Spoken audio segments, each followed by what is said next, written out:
All right, folks, I'm kind of late to the party on this next video, but while I was out in California trying to take a break and clear my head, I did happen to look at my phone at one point. I'm kind of like Al Pacino in The Godfather Part 3. Every time I think I'm out, they pull me back in. That's kind of what happens. And so I caught myself looking at my phone, and I saw where Bill Maher was talking with Jane Fonda on his Club Random podcast. That's his podcast where he sits around and gets good and drunk and stoned with his guest and sits there and bitches and moans about the radical left and how bad things are. And he started talking about how that people didn't like Donald Trump, but he said what they don't like the most is the radical left because they hear so much about the radical left. And Jane Fonda said, yeah, from people like you. And I'm glad that she said that to him, because for far too long, Bill Maher has been absolutely obsessed with the radical left. And he's so upset because when he went to buy a garage door in California, he had to have an inspection first. They regulated that, and he had to have an inspection before he could install his garage door. And I'm sitting there going, you know what? I don't have a garage, but if I were to build one and I needed to get an inspection before I put the door on, I'll take that over an insurrection any day of the week. I'll take that over a dictator on day one who wants to terminate the Constitution anytime he sees fit. I'll be glad to let him inspect my garage before I hang the door. But that's what he's worried about, and it tells you everything you need to know about the guy if that's the biggest problem that he faces in his life.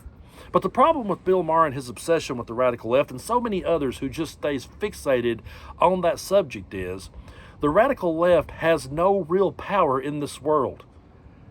They don't have any positions of power. You know who does? The radical right. You look from the presidency to the Supreme Court to the Senate to the House, the radical right controls every bit of that. But people have got so used to hearing the phrase radical left, and the radical left is the boogeyman and the blame for everyone's problems. They're so caught up doing that and talking about that and fighting all those ridiculous culture wars that they don't look over and see that it's the other side that is absolutely undoing everything that this country was founded upon.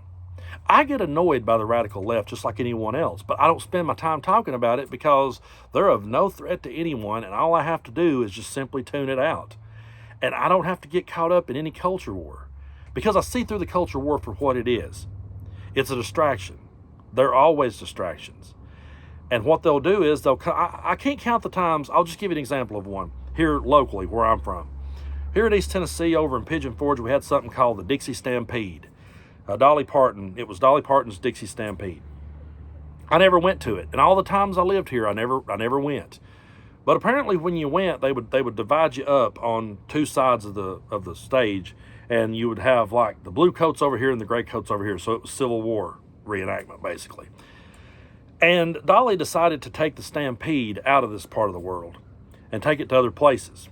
When she did, people told her, you know what, that might not be the best model these days. That might be kind of outdated.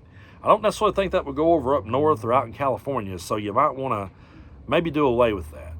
So she decided to make a business move here. She decided it. I didn't tell her to. I wasn't screaming outside Dollywood with a picket sign saying to. She's the one that decided, you know what, it might be in my best interest to just call it Dolly Stampede. People in my part of the world lost their mind. Well, the radical left made Dolly change the Dixie Stampede to Dolly Stampede. No, none of us was talking about it. I play in a band with 3 other like-minded people. We'll have rehearsals, and when the rehearsals are over, we'll sit around and we'll talk current events. I never one time remember one of my bandmates going, you know what we got to do, by God? We got to get Dolly to change the name of that. I never heard anyone complaining about any of that. We weren't talking about it. We didn't care, and it wasn't us that did it. It was her that made that business decision. And so many times, that's exactly what happens out there. But the Bill Mahers of the world will grab it and go, oh, the radical left is mad about everything. They're mad about pancake syrup.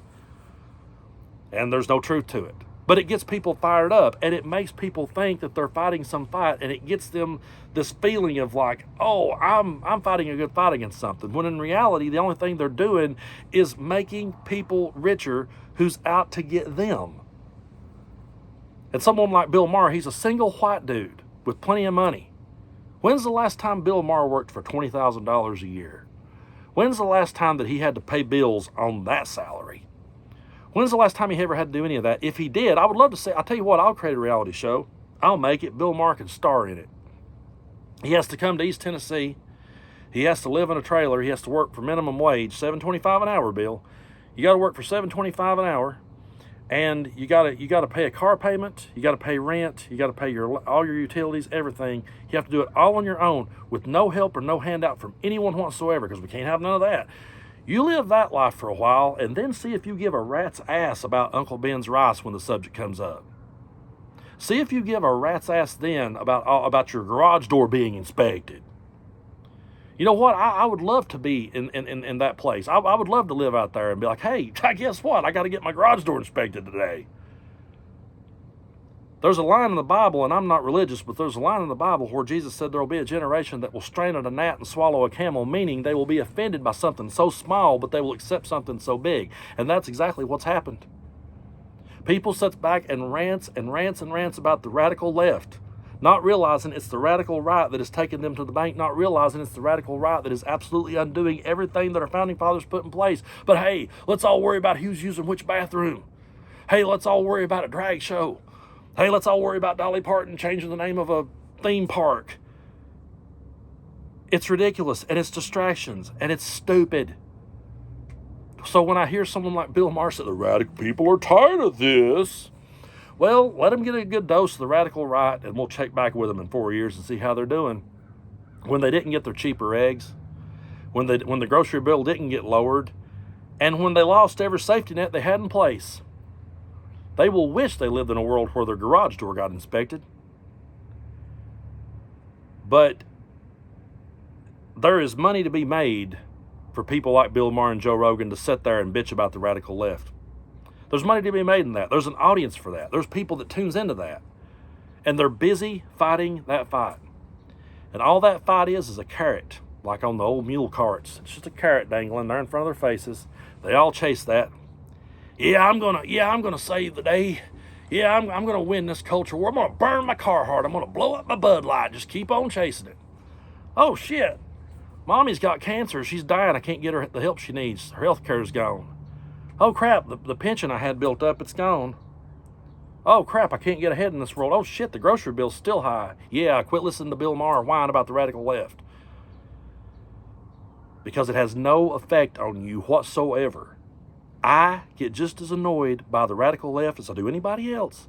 But I just look away because they're not in any position of power to change anything. All they can do is annoy me in the comment section. But they have no say over how I live my day-to-day life. That's why I don't give a damn about it, and that's why I don't talk about it. And that's why I put my focus on the radical right, because that's the true enemy in my mind.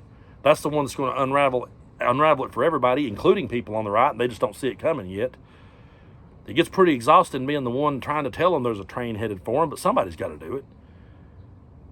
Let me go on Club Brando. Can somebody get me on there, please? I'll get stoned with him.